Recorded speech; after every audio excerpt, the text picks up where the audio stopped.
Hi, this is Emma Pass, and in this video, we'll be looking at the to-do and the to-review list within Google Classroom. Starting on our Google Classroom dashboard, we're going to look at those three icons in the top left-hand corner, and you can see the first two say to-do and to-review. The first important thing to note here is the to-do list is for students enrolled in a class. These are assignments for them to do. The second icon is only if you're a teacher. These are items that you have assigned past their due date for you to review or for you to grade. The lists function very, very similarly. They look really similar, but that's just kind of the key difference. So, starting with our to-do list, you'll see that your very first option at the top, there are three toggles. Anything that's been assigned to you, anything that's missing, so it's past the due date without being turned in. And then you can also look at anything that's done. Remember, this is what the student sees when they open up this list. Then you have the option to filter between classes.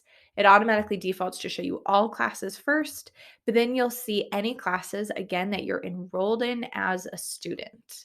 So I can just filter it by either one of these to look and see what I have to do. Obviously, I have more in one class than the other. If you scroll down to the bottom, you'll also see that it helps you filter by this week, next week, or later. So this is kind of a helpful tool for students to stay organized in terms of what do I have to do this week and then what's coming later. I always direct students here when they have missing work and they having a hard time organizing or how to find their missing work. They can just go to that middle missing tab.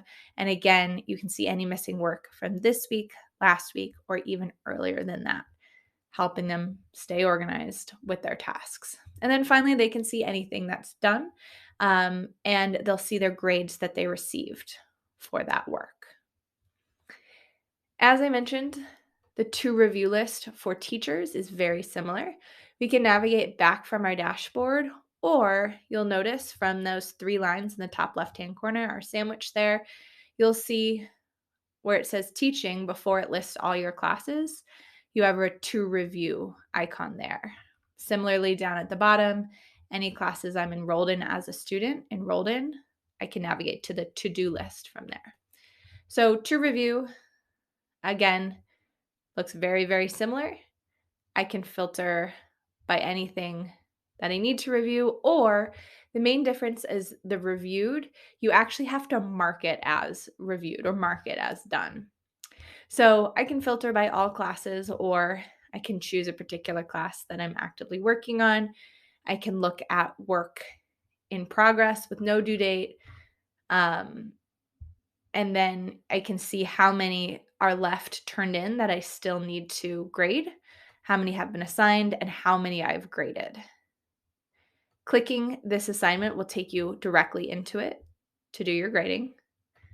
And then if I go back, once I've finished that, those three dots will just give me the option to mark that as reviewed. So either if you're done grading it, done reviewing it, you can do this, or maybe you don't need to grade it or don't need to review it and you just want it off this list because you're actively using this list to stay organized. You can say mark as reviewed. That will disappear and go in the reviewed column. So that is the to-do and the to-review list to help you stay organized with your assignments, whether you're a teacher or a student on Google Classroom. For more EdTech tips, tutorials, and lessons, you can visit my website, empoweredu.co, or find my teacher's paid teacher store, Empowered EDU. See you next time.